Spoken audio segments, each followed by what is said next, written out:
4PM news network में स्वागत है राजीव नारायण जी आपका। बहुत सारे सवाल हैं। पिछली बार कुछ सवाल छूट गए थे प्रोग्राम में, खास तौर पे लोग प्रियंका गांधी के बारे में जानना चाहते थे। हाँ प्रियंका गांधी एमपी बन गई। आपने बहुत पहले कहा था कि प्रियंका गांधी की जिंदगी में राजयोग है और वो पार्लियामेंट में आएंगी, हल्ला मचा देंगी। तो प्रियंका गांधी आ गई पार्लियामेंट में, आपकी बात सच हुई। आते उन्होंने कमाल कर दिया। अपने क्षेत्र की समस्याएं जो थी उनके लोगों को लेकर, वहाँ के एमपी को सबको लेकर वो अमित शाह से मिलने पहुंच गई, अमित शाह को ज्ञापन पहुंच गई। कभी ऐसा नहीं होता था कि राहुल गांधी कभी नहीं जाते इस तरह, लेकिन प्रियंका गांधी के लिए, अपने क्षेत्र के लिए लोग चौंके। अमित शाह भी घबरा गए होंगे कि कहाँ प्रियंका गांधी आ गई मेरे पास। तो मैं जानना चाहता हूँ कि प्रियंका गांधी की जो पार्लियामेंट के अंदर एंट्री है, एक राजनेता के तौर पर प्रियंका गांधी का भविष्य अभी, प्रियंका गांधी की ज्योतिष जन्म पत्री के हिसाब से प्रियंका गांधी का राजनीतिक भविष्य किस तरह का आप देख रहे हैं? देखो, सबसे पहले बात आपको बताता हूं कि आपके प्रोग्राम में बिल्कुल आपने सच कहा कि मैंने वो, मुझे याद है 9 जुलाई का प्रोग्राम था जो लगभग 30-35 लाख लोगों ने देखा था।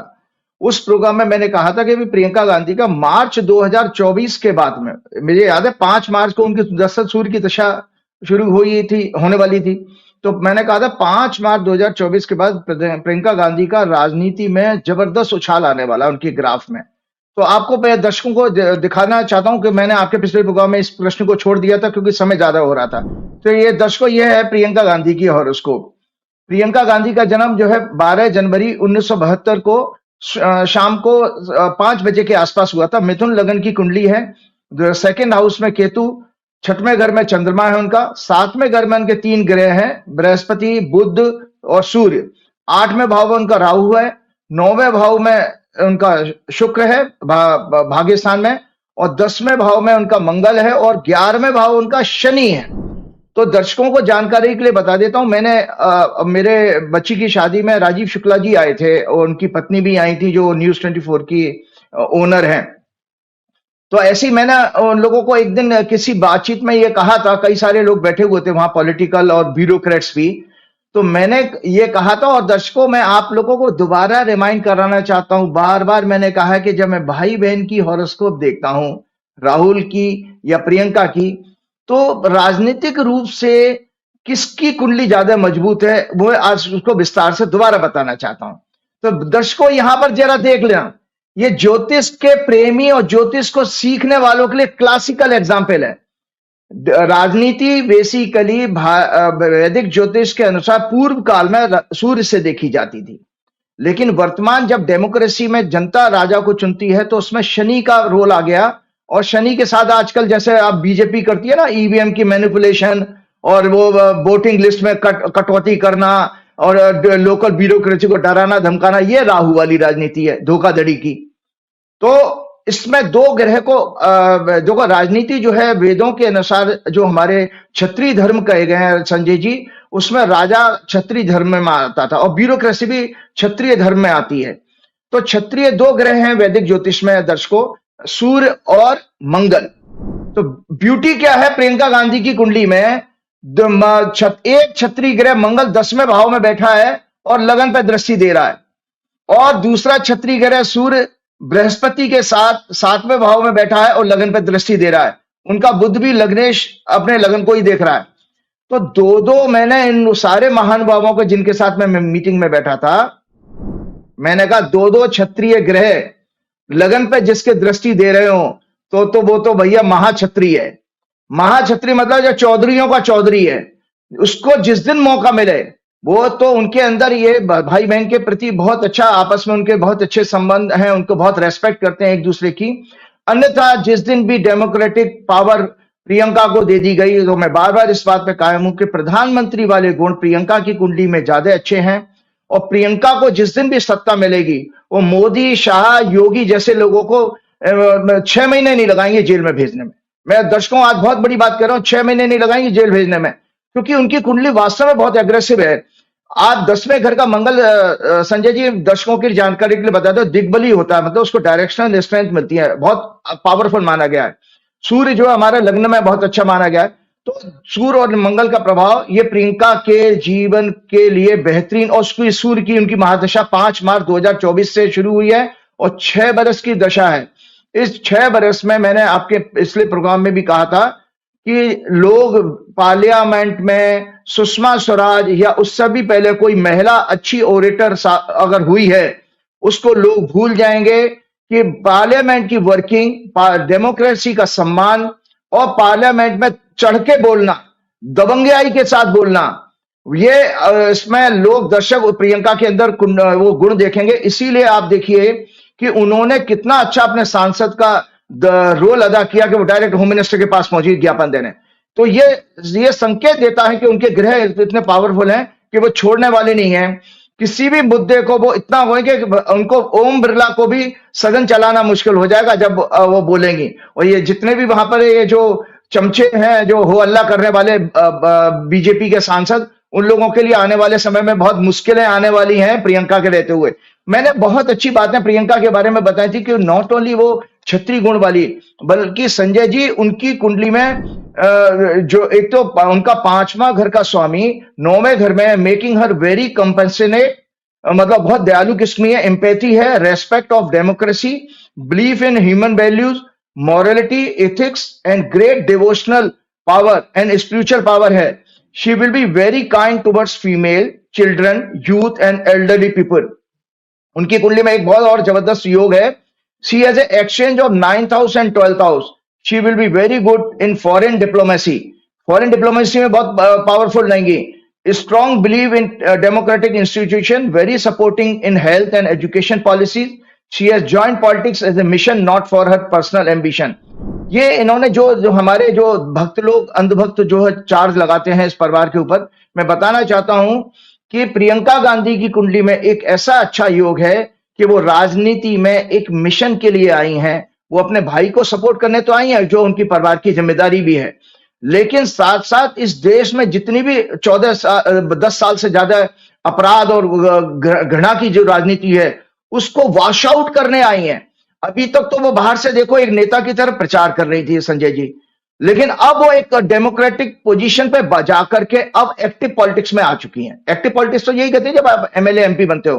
तो अब तो आप आने वाला देखिए जाए, और उनका जो D10 चार्ट है, जो कैरियर का चार्ट है, वो धनु लगन का है और सूर्य उनके 10वें घर में प्लेस है।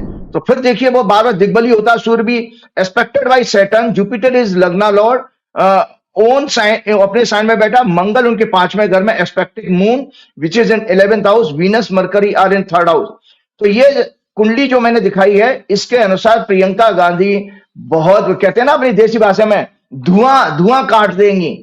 क्या कहते हैं? धुआं काट देंगी। तो अभी देखते जाइए कि ये पार्लियामेंट में भी बहुत जबरदस्त इसमें ओरेटरी पावर देखने को मिलने वाली है। हमारे यहाँ आप क्या धुआं काट दीजिए, हम लोग क्या निकालते हैं, धुआं निकाल देंगी हम लोग। अच्छा हाँ, वो हमने थोड़ा धुएं से मुझे याद आया कि जब नई संसद बन रही थी, उद्घाटन हुआ था, उस समय मैंने आपका एक शो किया था और आपने कहा था कि इस नई संसद में आग का, धुएं का, बिजली के शॉर्ट सर्किट का इसका योग है।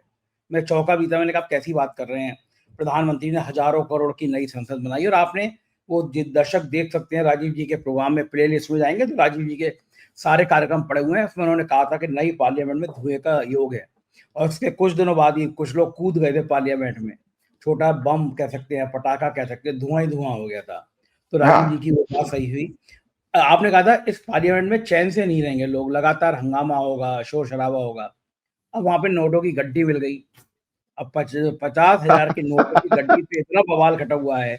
आपको क्या लग रहा है कि वास्तव में क्या यही सीन, यही हाल बना रहेगा कि हल्ला मचता रहेगा? भाई आप देखिए, मैंने आपके प्रोग्राम में कहा था, वो आपको रमेश बुदुड़ी जी का बयान कितना घटिया बयान था, जो उन्होंने किसी एक जाति सूचक शब्द इस्तेमाल किया था किसी एक सांसद के लिए। तो उससे ज्यादा मतलब लो लैंग्वेज और लो लेवल किसी पॉलिटिशियन के लिए क्या देखा जाएगा कि आप बिल्कुल सड़क छाप लोगों जैसी भाषा, लेबर क्लास वाली भाषा बोल रहे हो। तो ये स्तर है। और साथ में जिस तरह के जो लोग हैं, अभी बयानबाजी हो रही है, वो क्या देशद्रोही फलाना दिखाना, और आप 500 की गड्डी की आप बात कर रहे हैं, भगवान जाने। अब आप बताइए कि जो सांसद, मैंने भी अखबार में पढ़ा था कि मनु सिंघवी जी कह रहे हैं कि मैं 3 मिनट के लिए गया था, और 3 मिनट में वो एक गड्डी कहां से किसी की जेब में से गिर जाएगी। अगर उनकी पॉकेट में भी रखी हो, पर्स में तो आ नहीं सकती, सीधी सी बात है, पर्स में आ नहीं सकती, उनकी पॉकेट में होगी तो पॉकेट में से तो इतनी जल्दी गिरती नहीं है तीन। तो ये सब बदमाशी है, ये किसी निश्चित रूप से भाजपा के अंधभक्त और घटिया स्तर के नेता की बदमाशी है कि किसी उनको नाम को उछालना और न्यूज बनाना, क्योंकि गोदी मीडिया को तो मसाला मिलता है ना इसी तरह का, तो एक न्यूज बनाने के लिए ड्रामा रचा गया है और कुछ नहीं है। और सीसीटीवी लगे हैं, अगर धनखड़ जी, जो कि वैसे तो धनखड़ जी ने जितना अपने पद की गरिमा को गिराया है, मैंने अपनी जिंदगी में इतना राज्यसभा का सभापति इतना घटिया स्तर का कभी नहीं देखा। मुझे तो शर्म आती है कि जाट लोग क्या उनको सम्मान देंगे कि कैसा घटिया जाट है ये, कि जिसको कि इसकी भाषा ही कुछ पता नहीं लगती। मतलब सारी उन्होंने गुलामी की और चरण वंदना की सीमाएं पार कर रखी हैं। बहुत ही लो स्टैंडर्ड का उनका वर्किंग रहा है धनखड़ जी का। धनखड़ जी, अगर आप मेरी आवाज सुने तो कम से कम अब आप भगवान के पास जाने के 2-4-5 साल आपके हैं, कम से कम अपने आचरण को तो सुधार लीजिए, ईश्वर को जवाब देना, इतनी चमचागिरी करना, गुलामी करना अच्छी बात नहीं है। आपको मानहानि का नोटिस भेज देंगे वो आप। नहीं, मानहानि का नोटिस की वाली कोई मैंने बात ही नहीं की। बुढ़ापे का बड़ा शरीर है, अब मरना तो सबको, मुझे भी मरना है। अब मरने के बाद भगवान के पास जाओगे। आप 5-7 साल क्यों कह रहे हैं? हो सकता है 120 साल तक वो जिए। नहीं, वो संभव ही नहीं है। इतने घटिया स्तर के आचरण को साथ में इंसान की आयु तो वैसी कम हो जाती है। घटिया आदमी लंबा नहीं जीता। नहीं ये अगर, क्योंकि टॉक्सिसिटी है ना, इसको मेंटल टॉक्सिसिटी कही गई। जिसके निगेटिव विचार ज्यादा होते हैं तो उसके माइंड में एसिड होता है। 2 तरह का एसिड होता है, एक खाने पीने से पेट में बनता है एसिड, और एक माइंड में एसिड होता है। तो बीजेपी की कुंडली तो मैं दर्शकों को दोबारा आज दिखाने वाला हूं कि किस तरह की भाजपा की कुंडली में योग है, जहरी जहर का योग है, विष का योग है पूरा उनके आज शरीर में। आप एक काम करिए, पहले बीजेपी की जन्मपति दिखा दीजिए, फिर हम अगले सवाल पे चलते हैं। अच्छा देखिए, हाँ बिल्कुल चल रही है, हरियाणा जीत लिया, महाराष्ट्र जीत लिया, तो उनकी नहीं वो अभी बता दे। ये भाजपा की कुंडली है। ये भाजपा की कुंडली में दर्शकों देखो, तीसरे घर में सारी धमा चौकड़ी मची हुई है। तीसरे घर में इनका बकरी मंगल, राहु, जुपिटर और बकरी है, और शनि भी बकरी है। चंद्रमा इनका नीच का है। उस बकरी मंगल की जो पाप ग्रहों से, भयंकर पाप ग्रहों से पीड़ित है। मंगल जो है झगड़े का कारक होता है, झगड़ा होता है और कुतर्क भी होता है। अगर मंगल शुद्ध मंगल हो दर्शकों, आपकी जानकारी के, तो लॉजिक बहुत साउंड होते हैं। उस व्यक्ति के लॉजिक और रीजनिंग बहुत साउंड होगी जिसका मंगल मजबूत होगा। जैसे प्रियंका गांधी के मंगल पे किसी पाप ग्रह की दृष्टि नहीं है। दर्शकों आज 2 कुंडलियों से ही आप देख लीजिए ज्योतिष को समझने के लिए। ये मंगल देखिए ध्यान से कि राहु शनि से पीड़ित है ये मंगल। इस मंगल की क्वालिटी और प्रियंका गांधी की कुंडली जो मैंने दिखाई इसमें देख लीजिएगा। तो ऐसे लोगों के कुतर्क ज्यादा होते हैं, मतलब इलॉजिकल बात करेंगे।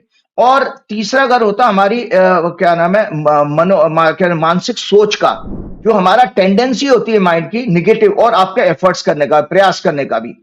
तो ऐसे व्यक्ति हमेशा छल कपट के प्रयास करेगा, क्योंकि देखिए राहु है धोखाधड़ी का प्लेनेट, तो उनके और ये 6वें घर में दृष्टि जा रही है उस मंगल की। 6वें घर में मंगल की राशि है वृश्चिक राशि इस कुंडली में। तो इसीलिए ये पार्टी ताजीवन कभी भी ईमानदारी से चुनाव को सोच ही नहीं सकती। आप देखिए जब ये पार्टी का ग्रोथ कब हुआ है, आपको दर्शकों की जानकारी के बता दूं कि मैं तो उनके पार्टी के दफ्तर में ही बहुत जाया करता था। इन पार्टी का ग्रोथ हुआ है प्रमोद महाजन जी के टाइम में। अटल जी, अडवाणी जी और जोशी जी सीधी सादी राजनीति करने वाले लोग थे, उनके बस की बात नहीं थी। कॉर्पोरेट लॉबी की एंट्री कराने वाले प्रमोद महाजन जी थे। अब मोदी जी प्रमोद महाजन के भी बाप निकले। मोदी जी ने तो पूरा कॉर्पोरेट ही संसद में बैठा दिया है एक तरह से। ये जो प्रमोद महाजन जी के टाइम से आप देखिए ये पार्टी सत्ता में सीटें इनकी बढ़ना शुरू हुई हैं। तो ये इस क्योंकि 1980 की कुंडली है, ये कुंडली इनका 6 अप्रैल 1980 का जन्म हुआ था बीजेपी का। तो बीजेपी की कुंडली में मैं दर्शकों ये राइटअप आपको दिखाया भी था, और उसको आप अपने घर में नोट्स बना लीजिएगा। इसके जो मैं कह रहा हूं ये मैंने पहले भी दिखाया। इनका शनि वक्री, सूर्य के नक्षत्र में वक्री मंगल, वक्री गुरु और राहु केतु से पीड़ित होकर 3rd हाउस में है। मंगल झगड़े अन्याय का प्रतीक है। चंद्रमा जो मन का कारक है वह भी नीच का है, और 6वें भाव में मंगल से पीड़ित है। अर्थात यह पार्टी जनता, लेबर क्लास, दलित, आदिवासी, डेमोक्रेसी, डेमोक्रेटिक इंस्टीट्यूशन को बर्बाद करने की सोच रखती है। शब्द सुन लीजिए मेरी, डेमोक्रेसी को बर्बाद करने की सोच रखती है। उनका कभी सम्मान नहीं कर सकते। ये सदैव इनको क्रश करके, खत्म करके बदला लेने की भी इनकी टेंडेंसी है। मतलब ये बेसिकली विंडिक्टिव लोग हैं। मतलब किसी के प्रति लग जाए पीछे तो उसको बर्बाद करने के लिए पूरी इनके दिमाग में कोर्ट कचहरी के झूठे मुकदमे डालना, फलाना ढिकाना, ये सब जो किया है ना 10 साल में, ये कुंडली के अनुसार किया है। ये ऊपर से अपने आप से मनगढ़ंत नहीं हुआ है, वो ग्रहों ने इनसे करवा दिया है।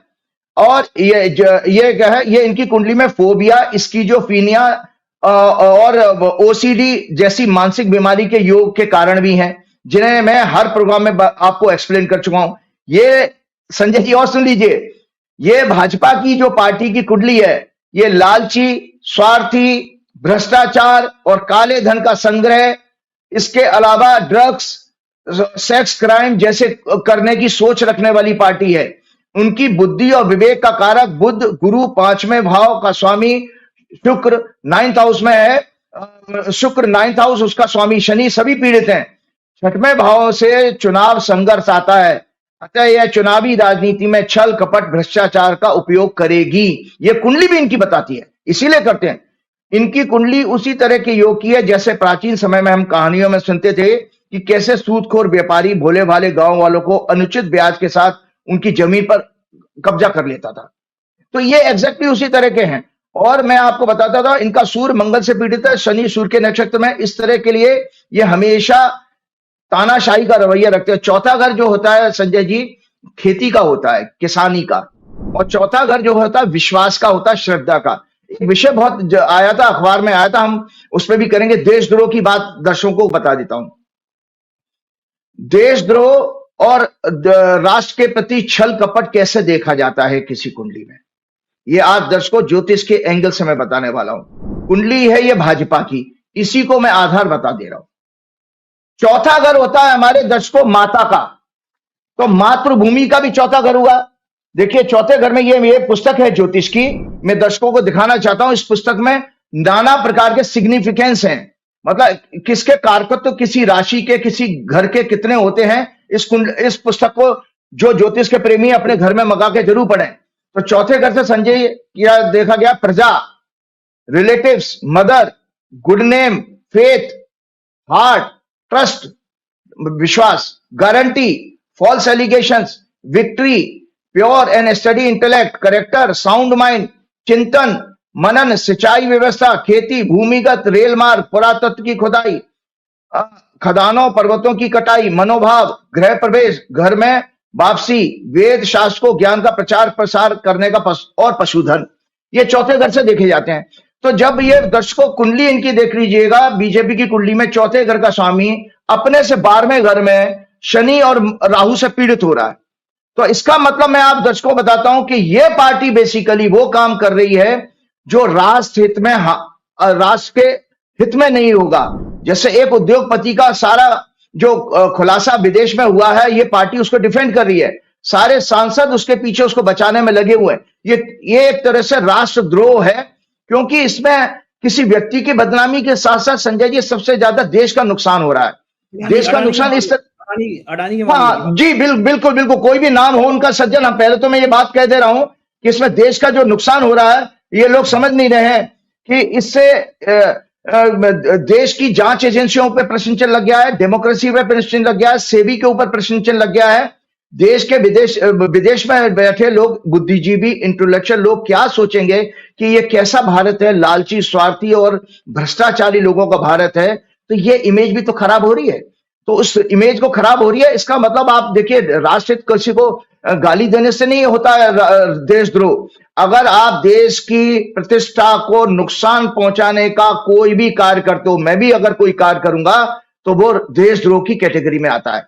तो मैंने ज्योतिष के अनुसार दर्शकों आपको बता दिया कि भाजपा की कुंडली में देशद्रोह के, राष्ट्र के विरुद्ध, राष्ट्र के साथ अनुचित कार्य करने वाले सारे योग हैं। चाहे वो ड्रग्स का कारोबार का हो, चाहे वो सेक्स क्राइम का हो, चाहे वो जाति मतलब धर्म की राजनीति करने वाला हो, कि जैसे कि वो सांप्रदायिक दंगे कराने वाला भी हो, क्योंकि चौथे घर से प्रजा आती है। और आपको पता है संजय जी कि जब ये विपक्ष में होते थे तब ये सांप्रदायिक दंगे देश में होते थे, इनमें इन्हीं का रोल होता था। आज ये सत्ता में है तब भी ये सांप्रदायिक दंगे करा रहे हैं, क्योंकि ये कभी भी ये जो कटेंगे बटेंगे, जो इनकी सोच आई कैसे, ये इनके ग्रहों के कारण आती है। क्योंकि इनके चौथे घर का स्वामी शनि अपने से 12वें घर में, तीसरे में राहु और शनि से पीड़ित है, जिसके कारण ये पार्टी जो है जब तक रहेगी देश में तब तक। और चौथा घर मानसिक शांति का भी होता है, डोमेस्टिक हैप्पीनेस का होता है।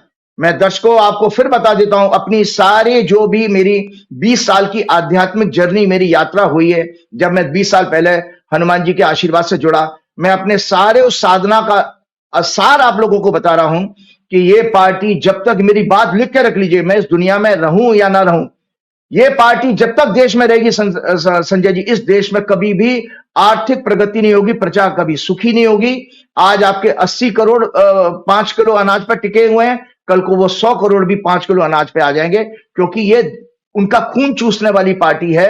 उनके प्रजा, क्योंकि प्रजा का घर का स्वामी चौथा घर होता है, उसका स्वामी अपने से 12वें घर में चला गया लॉस में। ज्योतिष समझने वाले मेरे सिद्धांत को समझ जाएंगे, अपने से 12th में गया और पीड़ित हो गया है। तो ऐसे केस में इस पार्टी के रहते हुए कभी उम्मीद मत कीजिएगा कि इस देश में कभी डेमोक्रेसी बच पाएगी, रह पाएगी, लोग सुख शांति से, प्यार सौहार्द से रहेंगे, कभी नहीं होगा, कभी नहीं होगा। राजीव जी, आपने कहा था कि राहुल गांधी की जन्मपत्री बहुत अच्छी है और संत का उनका योग है, लेकिन भारतीय जनता पार्टी तो उन्हें देशद्रोही साबित करने को लगी हुई है और कह रही है कि विदेशी ताकतों के इशारे पे जब जब पार्लियामेंट शुरू होती है तब तब यह हल्ला शुरू कर देते हैं। तो सच क्या है? ये जो राहुल गांधी पे आरोप लग रहे हैं ये सच है, या जो आप बताते हैं राहुल गांधी के बारे में ये सच है? बहुत अच्छी बात। देखो, ये दर्शकों राहुल गांधी की हॉरोस्कोप है। मैंने आप लोगों को कई सारे प्रोग्राम में दिखाई है। राहुल गांधी का 19 जून 1970 का जन्म है, तुला लगन की कुंडली, लग्न में बृहस्पति है। जिसके पहले सिद्धांत आप लोगों को बता देता हूं, जिस व्यक्ति के लग्न होता है हमारा फिजिकल बॉडी, शारीरिक शरीर, फिजिकल बॉडी, जिसके लग्न में बैठे आप बृहस्पति, 5वां घर बुद्धि का होता है, 9वां घर आपका नैतिकता का होता है। इसी से आप समझ जाइए, अगर आपको इतना नहीं आता तो मैं सुधांशु त्रिवेदी की तरह से फर्जी ज्योतिष करने वाला नहीं हूं, वो फर्जी जोशी है। दर्शकों आज मीडिया के लिए बताते तो मेरे से प्रेडिक्शन लेके वो अपने आकाओं को बताया करता था, अपना गुडविल बना के बैठे हुए थे वो सज्जन, लेकिन कोई वो जोशी वोशी कुछ नहीं है। उनको इतना कभी ज्योतिष का बेसिक समझ में आ जाए तो सोचिए वो उनका जीवन तर गया। तो लगन में जिसका बृहस्पति बैठा होगा तो लगन हो गया आपका शरीर की जो पर्सनैलिटी है पूरी, और 5वां घर बुद्धि का, 9वां घर नैतिकता का होता है, इथिक्स का, नैतिकता का, न्याय का। तो बृहस्पति की 7वीं दृष्टि सभी ग्रहों को मिलती है। 7वीं दृष्टि का मतलब होता है संजय जी 180 डिग्री सामने देखना। बृहस्पति की 5वीं दृष्टि है और 9वीं दृष्टि है, तो 5वें घर पे भी दृष्टि आ गई, 9वें घर पे भी दृष्टि आ गई। ऐसा व्यक्ति कभी देशद्रोह का काम कर सकता है? असंभव। ऐसा व्यक्ति क्योंकि भक्ति के भाव को भी देख रहा है। मैंने आपके पिछले प्रोग्राम में भी कहा था, प्रियंका गांधी की कुंडली में भी बताया था, 9वां घर दर्शकों भक्ति का होता है, जो चैंटिंग होती है, मंत्र जाप करना, मंदिर जाना, और तीर्थ देखा जाता है, तीर्थ देखा जाता है 9वें घर से, 5वें घर से भक्ति देखी जाती है, चैंटिंग जप करना। तो राहुल गांधी की कुंडली में भक्ति और जो है क्या नाम है आध्यात्म, दोनों के ऊपर बृहस्पति की दृष्टि है। ऐसा व्यक्ति तो संत होगा। इसीलिए मैंने बार बार कहा आपके प्रोग्राम में, और राहुल गांधी की कुंडली मैंने दर्शकों जैसे बताया कि चौथा घर जिसका मजबूत होगा उसके अंदर अटूट श्रद्धा होगी, ऐसा व्यक्ति मातृभक्त होगा, अपनी माता का भी भगत होगा, जैसे राहुल गांधी के अंदर देख लीजिए। इसी से समझ जाइए, जो अपनी माता का सम्मान करता हो वही व्यक्ति अपनी मातृभूमि का भी सम्मान करेगा, क्योंकि दोनों चीजों को 4th हाउस से देखा जाता है कुंडली में। मतलब अपनी ओन मदर और मदर लैंड, इसको तभी आप कर सकते हो जब तक आपका 4th हाउस स्ट्रॉन्ग नहीं होगा। तो राहुल गांधी की कुंडली में शनि उनका बेशक 7वें घर में नीच का है, लेकिन 10वीं दृष्टि से अपनी राशि को मकर को देख रहा है। तो ऐसा व्यक्ति हमेशा बहुत मतलब कट्टर जो है देशभक्त होगा। साथ में मैंने नैतिकता और एक बता देता हूं, जिसका 9वां घर पीड़ित होगा वो कभी भी व्यक्ति देशभक्त नहीं होगा, वो हमेशा अनुचित कार्य करेगा, क्योंकि 9वां घर नैतिकता का होता है। संजय जी हम आम जिंदगी में जानते हैं, बुद्धिजीवी हमें कहते हैं कि तुम्हारे अंदर की नैतिकता मर गई है। जब आप अपराध करते हो, छल कपट करते हो, धोखाधड़ी करते हो, जब आपकी नैतिकता मर जाती है। और मजे की बात देखो, नैतिकता ही का घर जो है वही भाग्य का स्थान माना गया है। सो अनैतिक कार्य कर ही नहीं सकते। तो अनैतिक कार्य की बात नहीं है, श्रद्धा विश्वास आपका अटूट है, तो व्यक्ति तो ये क्या नाम है संत है। मैंने आपको कहा भी था, और जो राहुल गांधी ने करके दिखाया एक चैलेंज है, ये जो संबित पात्रा और वो निशिकांत दुबे जैसे जो चमचे लोग हैं, जो पता नहीं भगवान जाने कैसे जनता इन लोगों को चुन लेती है। मुझे तो जनता के ऊपर मैं कुछ कह नहीं सकता, लेकिन दुख लगता है कि ऐसे नेताओं को भी हमें देखने को मौका मिल रहा है कि जिनको ये नहीं पता है, आप इनका चैलेंज है लोगों को कि आप 2 किलोमीटर भी पैदल चल के दिखा दो। उन्होंने तो पूरे देश को नापा है पैदल चल के और एक टी शर्ट में। तो ये संत प्रवृत्ति के, इसी को आप अपने प्रोग्राम में कह भी रहे थे कि राहुल गांधी के अंदर ऐसी क्या चीज है। ये तपोबल क्यों आया है? बृहस्पति के 5वें और 9वें घर और लगन पर दृष्टि के कारण इस व्यक्ति के अंदर तपोबल बहुत अच्छा है। और जब आपके अंदर, हम शास्त्रों में पढ़ते हैं, ये गीता है, गीता में भी भगवान ने निरंतर तपोबल की महिमा की बात कही है। तो तपोबल जब आपका ज्यादा होगा तब आपको सुख दुख और सर्दी गर्मी इनका कोई फर्क नहीं पड़ता। राहुल गांधी के साथ उनके जितने मित्रों ने धोखा दिया, चाहे वो ज्योतिरादित्य सिंधिया हो, चाहे वो आपके क्या नाम है यूपी के भी कहीं आरपीएन सिंह है वगैरह वगैरह, बहुत सारे लोग छोड़ छोड़ के गए, लेकिन राहुल गांधी ने उफ नहीं करी। किसी को बुरा भला कहा है बता दो, कहीं भी कोई मीडिया बाइट दी है उन्होंने कि अपने मित्र जो उनको छोड़ के धोखा देके गए, जो जब तक सत्ता में रहे मलाइयां खाई, सत्ता की इनका नाम का सहारा लेकर के, लेकिन उनके प्रति कभी बुरा शब्द नहीं कहा है। तो ये सब चीजें क्यों आती हैं? क्योंकि उसके वो भगवान कृष्ण गीता में 12वें अध्याय में कहा है ना, समय शत्रुचा मित्रेचा तथा मान अपमाने हो सीतेष्ण सुख दुखेषु समय संग विवर्जित है। भगवान खुद कहते हैं कि जिसके अंदर समता का भाव होता है, स्टेट ऑफ इक्वलिटी, सुख दुख में समान रहे, शत्रु और मित्रों में समान रहे, और जो है सर्दी गर्मी में समान रहे, ऐसा भक्त उनको हमेशा प्रिय है। तो ये मैंने इसीलिए बात की, he has overcome his anger with compassion violence. और 9वां घर आपका कंपैशन का भी होता है, जो दया करुणा होती है, violence with love. Remember unless you are compensated you can not counter क्लेश, unfulfilled desire, fear, anxiety, jealousy, and anger are all causes of unhappiness. Find out the root cause of them and try to overcome that. It is called knowledge. Learn to differentiate between actor and action. Remember, no living being wants unhappiness. Everyone has the fundamental right of happiness. Happiness is really a mindset, a mental attitude. Root cause of unhappiness is avidya. तो ये जो happiness है वो चौथे घर से देखी जाती है। इसीलिए आप देखिए कि 10-12 साल से सत्ता में रहने के बावजूद भी संजय जी भाजपा को असंतोष और अनहैप्पीनेस है, असंतुष्ट है हमेशा। और जहां तक आप महाराष्ट्र और झारखंड की बात कर रहे हो, भाई देखिए हमारी देशी भाषा में कहती कौन सी घुइयां उखाड़ ली आपने। अरे वो 2.5 साल से तो आप महाराष्ट्र में बैठे थे, आप ही की सत्ता थी, सारी मशीनरी आपकी सेट की हुई थी, और 10 साल से आप हरियाणा में थे। तो अगर मोदी जी के भक्त अंधभक्त ये सोचे मोदी जी ने बहुत बड़ा ग्राफ बन गया, तो उनकी भूल है ये, क्योंकि ये दोनों के दोनों स्टेट उनके पास थे। तो आपने कहते हैं ना अपना लंगोट ही बचा पाए हो आपने अपना लंगोट बचा, कोई राज्य तो ऐड नहीं किया था। जबकि इंडिया अलायंस के केस में JNK नाम से एक नया राज्य उनका ऐड हुआ है उनकी टैली में। जब हम किसी की टैली परफॉर्मेंस देखते हैं कि भैया तेरे नंबर कितने आए, 10 आए कि 10 से ज्यादा आए, तो वो हमको उस तरह से देखना चाहिए। आपका राज्य था, आपने वहां की मशीनरी का इस्तेमाल करके पूरी तरह से आपने हेरा फेरी करी, वो आपके सामने ही है। और मैं अब आपके सामने एक बहुत चौंकाने वाली चीज बताने जा रहा हूं। एक मिनट पहले मुझे ये और बता दीजिए कि क्या राहुल गांधी की जन्मपत्री में प्रधानमंत्री बनने का कभी योग है या नहीं है? देखिए मैंने पहले ही कहा था कि राहुल गांधी से ज्यादा अच्छे स्टार्स प्रधानमंत्री बन, क्योंकि मैंने कहा ना एडमिनिस्ट्रेटिव क्वालिटीज, तो एडमिनिस्ट्रेटिव क्वालिटीज 2 ग्रहों से आती है, सूर्य और मंगल से। राहुल गांधी का सूर्य जो है 9वें घर में बैठा है, दया करुणा किया, वो एक बहुत अच्छा गाइड मेंटर बहुत अच्छा हो सकता है, काउंसलर हो सकता है। और मंगल उनका जो है वो भी वहीं बैठा है 9वें घर में, 10वें घर से संबंध नहीं आ रहा है। प्रियंका की कुंडली में 10वें घर में मंगल है और सूर्य की लगन पर दृष्टि है, तो इसलिए प्रियंका के स्टार्स ज्यादा इंडिकेट करते हैं एक अच्छे प्रधानमंत्री वाले गुण के। और संबित पात्रा जैसे मैंने आपके जो MPs हैं और बीजेपी के अंधभक्तों को कहता हूं कभी इस पुस्तक को पढ़ लीजिएगा। ये प्लेनेट एंड डायनेस्टी है, ये पुस्तक है जो मैंने आपके बहुत शुरुआत के प्रोग्राम में दिखाई थी, नेहरू डायनेस्टी। आप जब इस परिवार के ऊपर देशद्रोही और इनके परिवार के मेंबर्स को आप देशद्रोही राष्ट्रद्रोही कहते हो, तो इस पुस्तक में पढ़ लीजिएगा। नेहरू जी के सगे चाचा पंडित दीनानाथ कौल एक बहुत बड़े ज्योतिषी थे, और मैंने इस पे प्रोग्राम में, आपके पिछले प्रोग्राम में लास्ट ईयर बताया भी था कि मोतीलाल नेहरू बहुत पैसे वाले नहीं थे शुरुआत के दिनों में।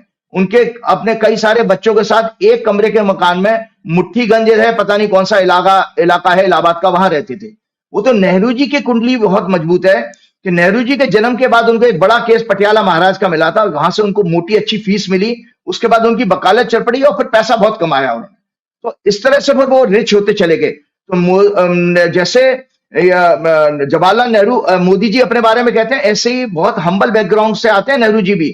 और उन नेहरू जी से तुलना करोगे जिन्होंने अपने जीवन के, एक बच्ची थी उनकी, एक बेटी थी, उस बेटी का उन्होंने बचपन देखा नहीं और 11-12 बरस जेलों में रहे हैं। वो उन्होंने संघर्ष देखा। उस परिवार को आप लोगों आसानी से कह देते हो। और ऐसे लोग कह रहे हैं संजय जी जिनका राजनीति देश की आजादी में 0% कंट्रीब्यूशन था, जो अंग्रेजों का लोग, जैसे मैं इतिहास की किताबें पढ़ता हूं कि जिनको अंग्रेजों का साथ दिया, जिन्होंने मुस्लिम लीग के साथ सरकारें बनाई और हमेशा गांधी जी, सरदार पटेल, नेहरू जी वाले जो आंदोलन करने वाली टीम थी उसके साथ विश्वासघात किया, वो लोग आज देशद्रोह का, देशभक्ति का सर्टिफिकेट बांटते फिर, कितने दुख की बात है।